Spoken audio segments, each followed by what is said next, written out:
Welcome to this GSDCC session on Agentic AI and the autonomous enterprise and why humans must stay in the loop.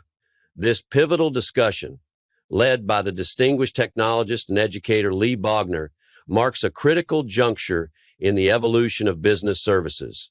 The session will explore how enterprise automation is shifting into a new era of true autonomy driven by Agentic AI. And the teams will learn how this technology moves from simply automating tasks to automatizing entire processes to achieve intelligent process excellence. The session will specifically cover key agenda points, including the evolution from RPA to agentic AI, the strategic challenges in adopting autonomy, such as data quality, and how AI agents are transforming functions like financial closing, procurement, and HR services, all while emphasizing Lee Bogner's core premise of why the human must remain in the decision-making loop for success agenda.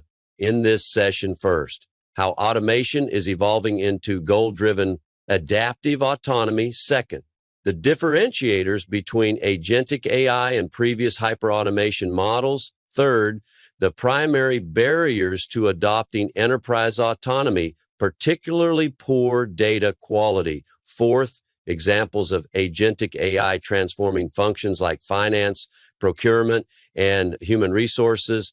Good morning, good day, good afternoon, everybody. Let me just share my screen. We're going to be spending time on agentic AI and the autonomous enterprise, and most specifically about why it's important for humans to stay in the loop. Let me get my clicker going here. Okay, just a disclaimer, these are my opinions and content and not those of my employer. So now the people at the company are happy. So why don't we get into it? We're at a real turning point and a crossroads. For decades, we've optimized with automation, but now we are entering an era of autonomy.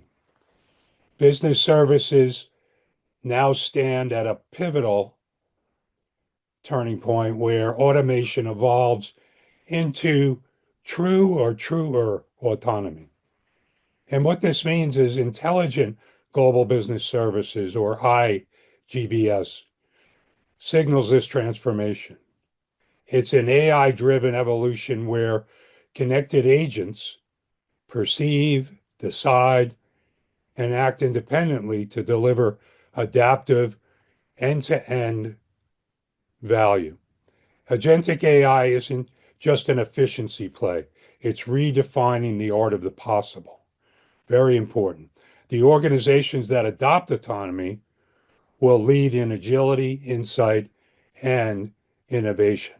The evolution it's been a long journey, from static scripts in RPA to adaptive machine learning, now to generative AI that creates content and insights.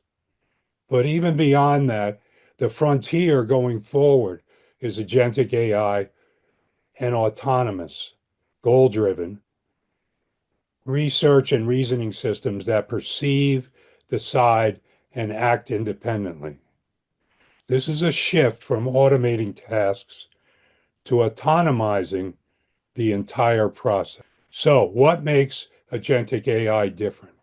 Hyperautomation gave us orchestration across multiple technologies, but humans were still heavily in control. Agentic AI moves us to the autonomization level, systems that set goals, adapt, and make decisions in real time. The focus shifts from workflows to outcomes, with decision intelligence embedded. Intelligent process excellence is an important aspect, and it goes beyond efficiency. It's about processes that continually learn, adapt, and self-optimize. This is where agentic AI delivers the highest value, creating self-improving systems, balancing automation with contextual intelligence. I'm going to talk about a number of examples: financials, financial closings, supply chain, anticipating supply chain disruptions, human resources that respond in real time to employee needs. These are just a few of the ones that I'll mention. True excellence emerges when autonomy is paired with transparency and meaningful human collaboration. Again, the importance of human staying in the loop. So, why is this moment different? Data availability, computational power, and enterprise AI maturity have now converged. Intelligent global business services organizations are under pressure to deliver agility, real-time insight, and innovation at scale. Agentic AI provides the platform to achieve these intelligent process excellence directives. The path to autonomy is not frictionless. There are strategic challenges to be overcome. Poor data quality remains the number one barrier. Without trusted data, agents make bad decisions. System fragmentation and siloed ownership slows progress. Run into this more and more often in this nascent emerging field. Successful service leaders address integration and cultural adoption head on. Application strategies are key to begin where agentic AI can deliver disproportionate value. Like, as I mentioned, real-time financial reconciliation, procurement risk monitoring, and intelligent employee services. In essence, governance is not an afterthought. It must be AI native, focused on transparency and ethics built in. Architectures must be modular and scalable, allowing autonomous agents to operate within trusted boundaries. So some more examples. We've already talked about AI agents autonomously closing financial books at quarter's end, reducing cycle times from weeks to days.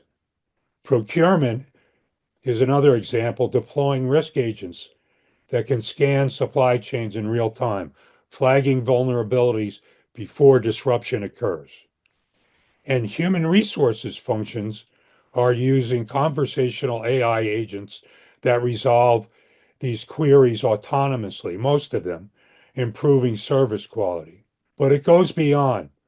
Customer service organizations are deploying AI resolution agents that resolve up to 70% of tier one service requests autonomously, freeing human talent to focus on complex, high value interactions. So we see here the combination of human and agent autonomy. Compliance organizations use AI agents when conducting continuous monitoring and reporting, monitoring transactions and processes in real time, automatically generating audit trails and reports. This improves transparency and reduces regulatory risk. And even innovation teams are leveraging autonomous R&D research assistants, for instance, scanning global patents, publications, and industry data to identify opportunities, accelerating discovery cycle and competitive positioning. Let's place this in a broader context. In the past, the evolution, automation, mechanized tasks. Then AI learned patterns. Then generative AI created insights. Now agents have begun acting, taking the role of tasks and work. Agentic AI now acts with independence, AI orchestration, and coordinated workflows. Emerging economies will have an opportunity to leapfrog. This is important. Building autonomous first enterprises without a legacy drag. Now, many of us live in the world with legacy and legacy drag, but there is still opportunity for new business models, even within large, small, and medium enterprises. This is as much about innovation ecosystems as it is about technology. So let's take a look at the language of the AI evolution and break it down a bit. Pre-GPT, spent a lot of time myself in that uh, years back, and then especially in the uh, COVID era, where pre-GPT, very static and rules-based automation, lots of proof of concepts, and they didn't really succeed because they were too rigid and change management was difficult. But then came generative AI and natural language interfaces, a huge change. Suddenly, machines could write, visualize, and support creativity. Next, today, AI agents, programs that can handle goals and tasks on their own. And then on their own, these tasks can then be combined in multi-agent systems or agentic AI, which coordinates these agents dynamically in an orchestrated function. So what's the next leap? It's called autonomization, systems that not only act, but improve themselves over time. This is a term, it's a bit of a mouthful that captured the next leap forward, autonomization. And it's not just automation with a new name. It's about building systems that truly adapt, learn, and optimize on their own. But how will this evolve? In the short term, we'll see smart pipelines that addressed in real time to move data throughout your ecosystem. In near term, multiple agents will be strung together in workflows, in processes that will collaborate, each improving their tasks autonomously, but cooperatively and collaboratively. In the longer term, entire functions like supply chain, finance, R&D could become self-directed, operating intelligently with minimal human oversight. Here's an example or a visual capturing the various elements. I'll focus on the autonomization. These are really, again, the systems that adapt, optimize, that's the bottom column, and that is, and make decisions with minimal impact. The benefits are scalability, resilience, and real-time learning. The challenges will be in the areas of governance and loss of transparency as more and more becomes the percentage of automation versus human interaction.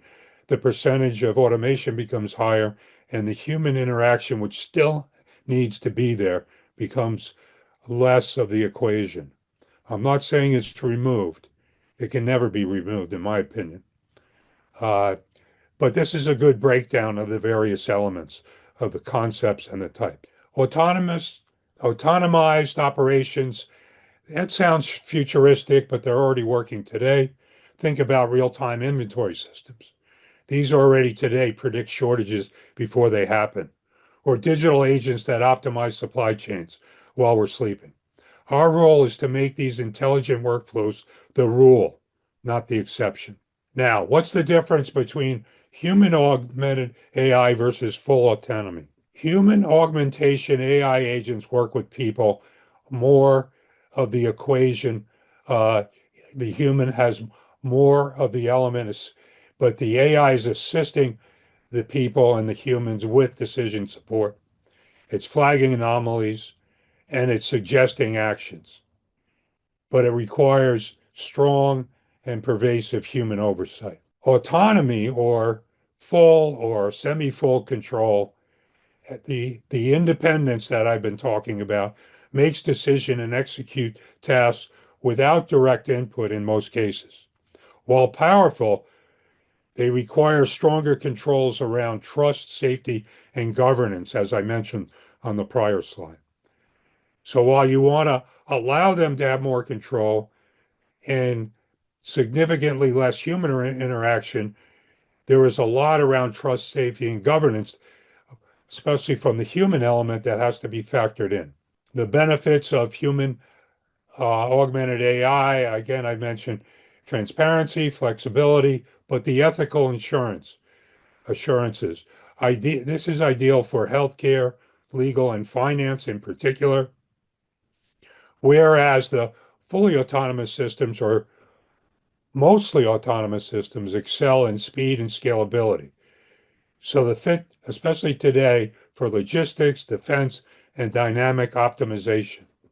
But they do require robust testing, they require fallback systems, and the aforementioned important human aspect of the governance layers. So IT leaders must match use cases with the right autonomy level. Context decides the blend. So the blend is also an approach, and recognize that hybrid models will shape the future. There are serious dangers, let's be clear, in pursuing full autonomy without human augmentation, because highly autonomous, fully autonomous, when left unchecked, can introduce systemic errors. They can be biased in their decision making at scale, and critical failures with no human override can be hugely problematic and risky. In healthcare, this could mean misdiagnosis, huge issue.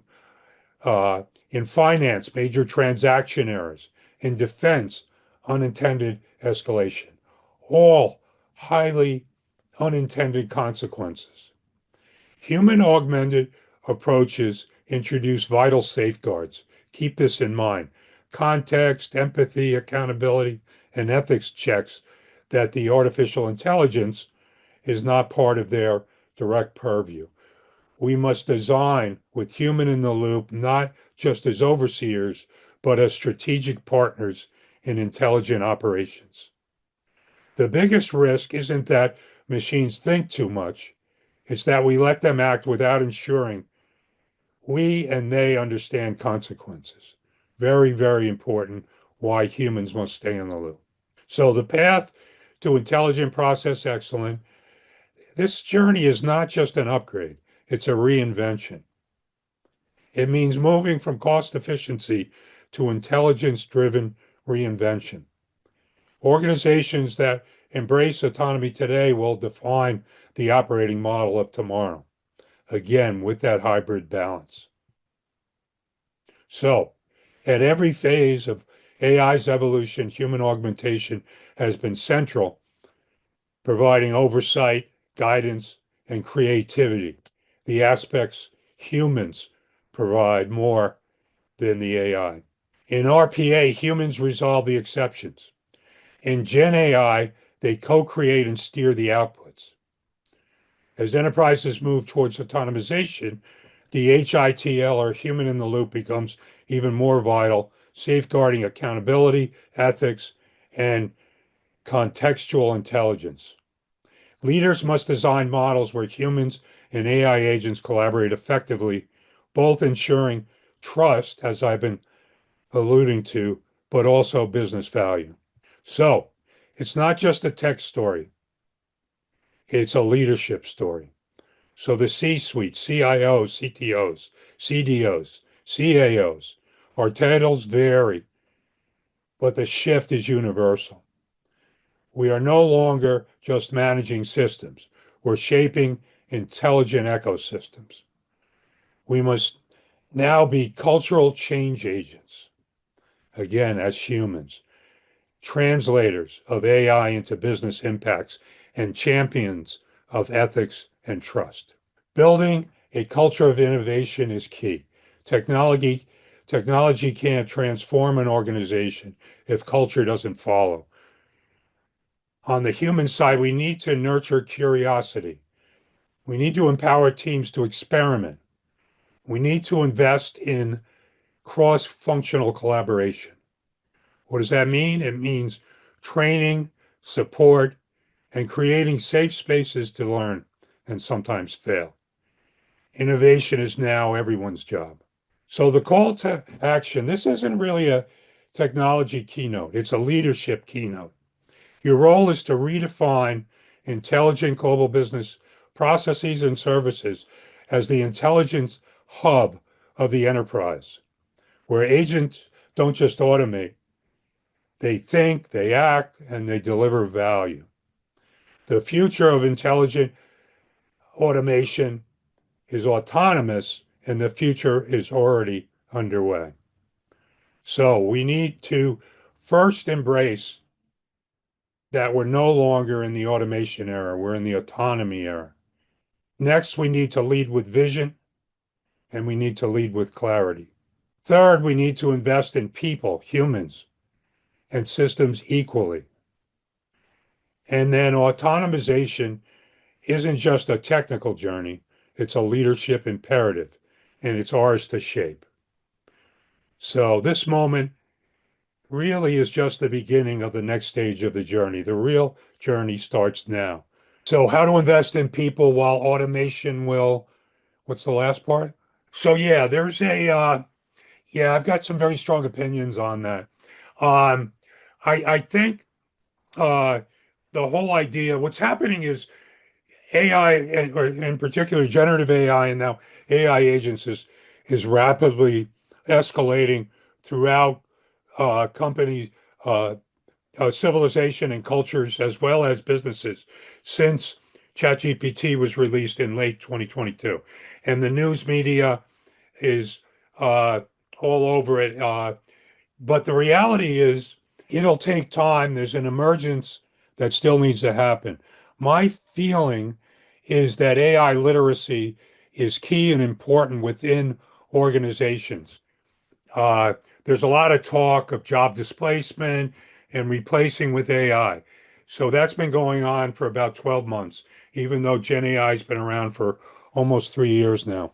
What companies are seeing, a number of companies, prominent companies, is that they jump to reducing headcount, replacing with AI, and now they're not satisfied with the results that AI is giving them on those replaced jobs. It's known as work slop or AI slop, SLOP. And what that means, the outcomes are not what they need. So, in my opinion, many companies have jumped the gun. They've reduced workforce too early instead of trying to upskill their organizations and train them in the new ways of working and the new environment that'll be involved with Gen AI, AI agents, agentic AI, and autonomy. So to make sure while you're moving towards automation, my recommendation is to upskill. And upskill involves unlearning many of the legacy ways we used to do business because of the new paradigms of Gen AI and, as I mentioned, the evolution. Gen AI, AI agents, agentic AI, and autonomization. We need to learn that and be comfortable with that. Yes, we will have organizations soon, and some are underway now, where managers will manage humans in an org chart, but we'll begin to see AI agents popping up in their org chart doing specific tasks. That'll happen. But in my opinion, both the managers, the leaders, and the line workers need to adjust and learn how to work in these environments. Um, how do we get there with upskilling and learning? There are organizations like GSDC which can help you get there. They have a great set of courses and a lot of subject matter experts that can help you learn the dynamics of Gen AI and agentic AI through their workshops and their certifications. And then what becomes important is you as individuals, as an example, on uh, this event, I feel can become the thought leaders in your organization. So you not only realistically protect your own job, but you begin to propagate the knowledge of this shift in ways of working, working with agents, human AI collaboration. These are areas that I think are real important. Now, one other thing. Um, there's a lot of talk around, and I mentioned it, about AI displacing humans. But consider it differently. Consider it this way. If you have on the left a human that does not know AI, And then on the far right, you have an agent, an AI agent. In the middle, there would be a person, human, that has AI skills. So the reality is the people on the left with no AI skills will not be replaced by an AI on the far right as in automation. They'll be replaced by people, the middle model, which is the people with AI skills. And that's where you want to be as individuals. And that's where your team wants to be. That's where your company wants to be. You want to be the human with AI skills. And I think that's a great way to focus individually, your own team, your department, your business unit, and your company and your ecosystem, because it goes beyond just your internal organization. It goes to your uh, external ecosystem, your partners, your supply chains, your demand chain. No, those are two good standards, the NIST and the EU AI policy that's coming out. Um, in my opinion, you need to have people that specialize in understanding those policies and how you would work with those organizations. So again, there's a human element and there's upskilling and learning, and there's probably people in your organization that have already begun to learn that. I would look to if you don't have a responsible AI team, I would look to maybe an enterprise architecture team, a security architecture team, um, and a responsible AI team. Now, you might have different organizations or units in your company that may be called something different, but they do those functions.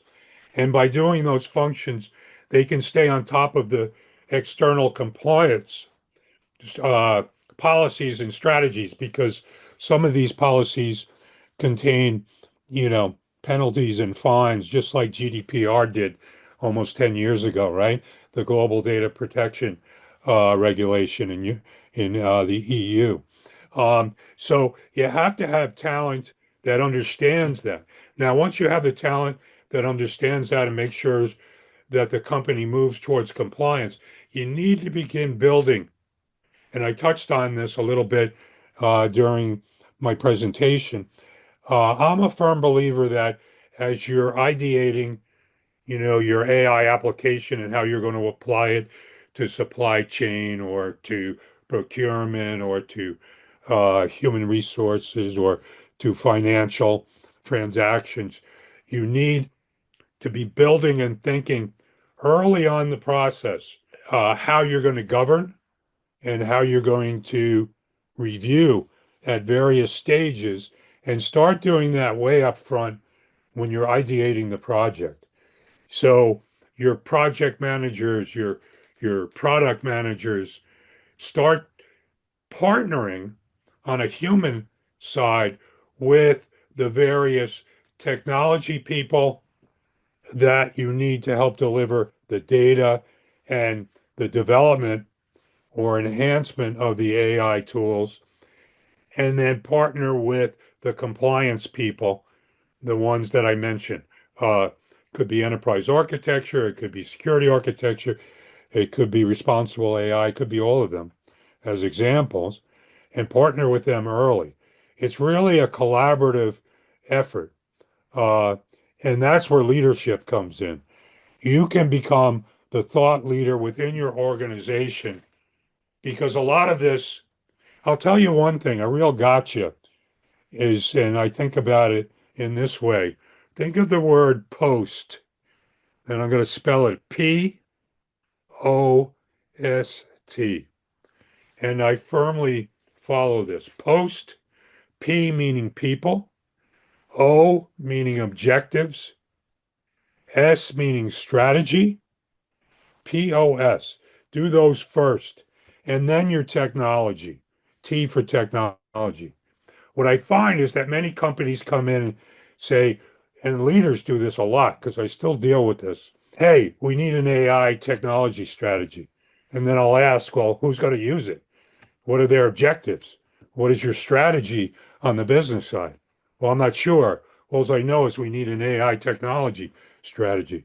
Well, unless you know who's the user, who's going to build it on the people, humans, and then next, what are their business objectives to understand business values, and then what are the strategies, what are the business models, what are they going to apply it to? Is it going to be HR? Is it going to be uh, uh, supply chain? Is it going to be finance? If you don't know all that, then it's you're too early to begin putting together an AI technology directive because once you know the POS elements, then you can drive which technology. And this digs down deeper into which agentic AI framework. Is it open source? Is it closed source? Um, and then even along the way, adapting it to the EU AI privacy policies to protect your data and the NIST framework, which is one of the best frameworks out there for cybersecurity. So all of these factor in and are very important. Hopefully that gives you a bit of insight to not just focus on the tech, but think about holistically all the elements and the human element also. I'm less familiar with directly in banking. Let me give some examples that are tangential. The whole idea of e-commerce is big as a consumer manufacturer and having a background of many decades in starting in the early days of e-commerce innovation. Um, there are specific um, regulations that need to be followed to be adherent in the world of processing financial transactions. So in this case, the example I'll use is an e-commerce uh, transaction that can be primarily business to consumer, but it could also apply business to business. So if you're doing e-business as a manufacturer like we are, with our many retailers and distributors, we have e-business transactions that go on. But on the B2C side, business to consumer, there are various regulations that you need to follow. The most prominent is ensuring most of the PII, the personal identifiable information, and making sure that that is protected for the consumer, as well as on the B2B side, the buyer and seller. So making sure that that's locked down and hidden, from the internet, even though you're transacting. The common factor in both these examples, B2C and B2B, is the transactions are over the internet. So there is some opening of that. So there has to be encryption levels and the like. The other one is um, the locking down of the transaction information from let's use the example of a credit card transaction.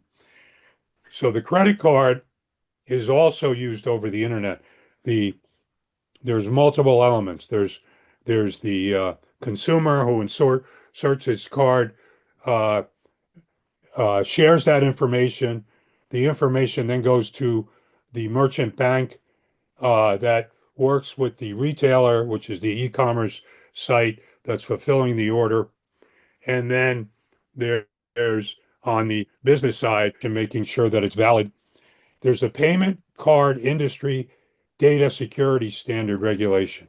And that's been in place. Oh my goodness. Uh, when I was building at a retailer, I built uh, a retail business from 6 million to 100 million before it was acquired after 2 years. Um, uh, so this standard has been in place. Gosh, when did I start that? I started that in 2005, and it was already in place then. So we're going back a good 20 years, right? Um, so payment card industry data security standard, PCI DSS. And again, this is one of those where if you're not compliant, you're not hiding the PII, the personal identification information. You're not encrypting the transaction. You're not providing security to circumvent the biggest hack, which is known as hackers using SQL injection, where they're injecting SQL queries into your transactions and stealing that information. The hackers, once they get the credit card information, then they use it or sell it on the dark web and all of those kinds of things. So again, from a financial banking, merchant banking, merchant retailer, e-commerce site, and consumer payment card industry data security standard is a phenomenal, strong standard that must be adhered to. Thank you.